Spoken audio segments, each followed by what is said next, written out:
मैं डब्लू कुमार आप लोगों के लिए स्टेट से संबंधित कुछ क्वेश्चन लेकर के आए हैं। जो क्वेश्चन एसटीईटी का जो एग्ज़ाम होता है बिहार में, उसमें बार बार क्वेश्चन ये एसएसटी का क्वेश्चन पूछा जाता है, जो क्वेश्चन बहुत ही महत्वपूर्ण होने वाला है। हम कहना चाहते हैं कि दोस्तों, ये क्वेश्चन आप सिर्फ एक ही दोस्तों के पास में शेयर करें और लाइक करें।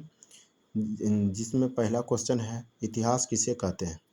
तो इसका करेक्ट आंसर होगा किसी व्यक्ति, समाज अथवा देश से संबंधित महत्वपूर्ण, विशिष्ट और सार्वजनिक क्षेत्र की घटनाओं और तथ्यों आदि का जो कालक्रमिक विवरण है, उसको हम लोग इतिहास कहते हैं।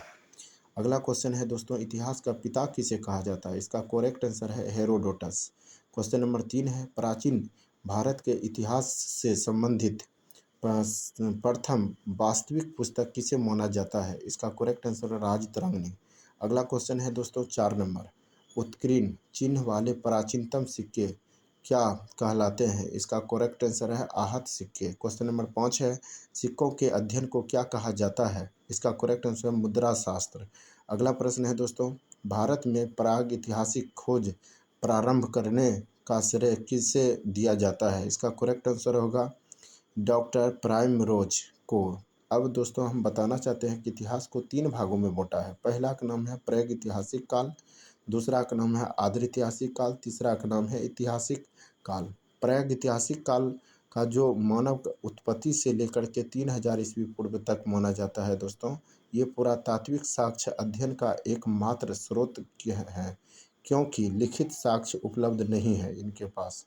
आदिऐतिहासिक काल क्या होता है दोस्तों? आदिऐतिहासिक काल का जो होता है विवरण, वो 3000 ईस्वी से 600 ईस्वी पूर्व तक माना जाता है, जिसमें लिखित साक्ष्य उपलब्ध किंतु अपठनीय है, जिसको हम लोग पढ़ नहीं सकते हैं। अगला क्वेश्चन है दोस्तों, ऐतिहासिक काल जो 600 ईस्वी पूर्व से आगे तक का काल को ऐतिहासिक काल कहा जाता है। ये पुरातात्विक एवं साहित्यक दोनों प्रकार के साक्ष्य उपलब्ध हैं ऐतिहासिक काल में दोस्तों। अगला क्वेश्चन है दोस्तों, क्वेश्चन है, प्राचीन भारतीय इतिहास को जानने के लिए किन स्रोतों का प्रयोग किया जाता है? इसका करेक्ट आंसर है धार्मिक ग्रंथ हो गया, ऐतिहासिक ग्रंथ हो गया, उसके बाद पुरातात्विक साक्ष्य है, और तथा विदेशी विवरण। विदेशी विवरण का मतलब है विदेशों से जो आया हुआ यात्री था, उन्होंने अपने ग्रंथ में जो विवरण लिखा है, उनसे भी हम लोग प्राचीन भारतीय इतिहास को जानने में हम लोगों को मदद मिलता है। अगला क्वेश्चन है दोस्तों, ब्राह्मी लिपि को सर्वप्रथम किस विद्वान ने पढ़ा था? इसका करेक्ट आंसर होगा जेम्स प्रिंसेप ने 1837 ईस्वी में। अगला क्वेश्चन है दोस्तों, भारत के प्राचीनतम ग्रंथ वेदों का संकलनकर्ता किसे माना जाता है? इसका करेक्ट आंसर महर्षि कृष्ण देवयान वेदव्यास। अगला क्वेश्चन है दोस्तों, भारतीय प्रागैतिहासिक अध्ययन से प्री हिस्टोरिक इंडिया किसकी कृति है? इसका करेक्ट आंसर होगा स्टुअर्ट पिगट का। अगला क्वेश्चन है दोस्तों, जो बहुत इंपॉर्टेंट है, चीनी यात्रियों ने अपनी यात्रा वृत्तांतों में भारत के लिए किस शब्द का प्रयोग किया था? इसका करेक्ट आंसर होगा इनतू।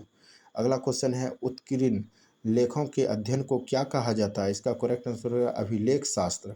अगला क्वेश्चन है, लिपियों के विकास के अध्ययन को क्या कहा जाता है? इसका करेक्ट आंसर है पुरालिपि विद्या।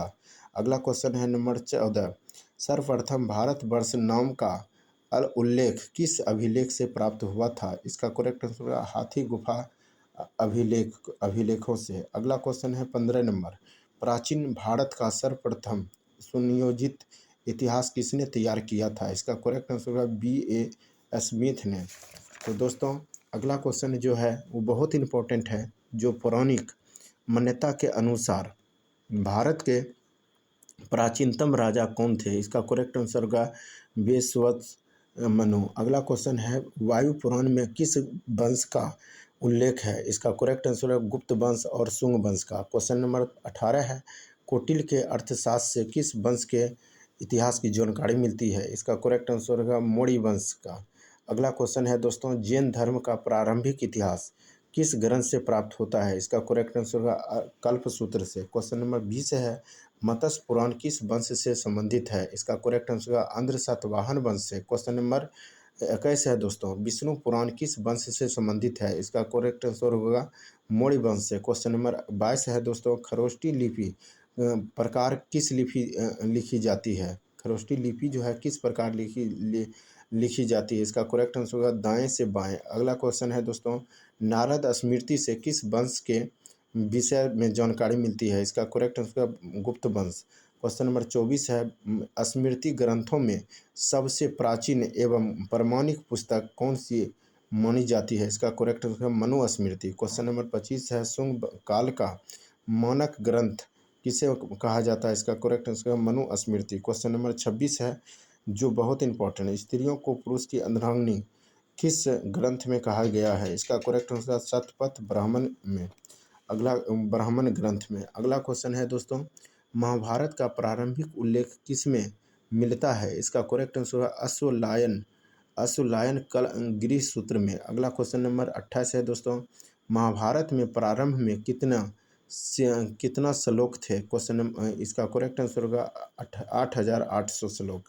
क्वेश्चन नंबर 29 है, महाभारत का दूसरा नाम क्या था? इसका करेक्ट आंसर जय संहिता। क्वेश्चन नंबर 30 है, पूरा लेख विद्या से क्या अभिप्राय है? इसका करेक्ट आंसर है शिलालेखों का अध्ययन। क्वेश्चन नंबर 31 है, पूरा अवशेष का महानतम अन्वेषक किसे माना जाता है? इसका करेक्ट आंसर है डार्विन को। क्वेश्चन नंबर 32 है, इब्न बतूता का यात्रा वृत्तांत किस नाम से प्रसिद्ध है? क्वेश्चन इसका करेक्ट आंसर है रेहला।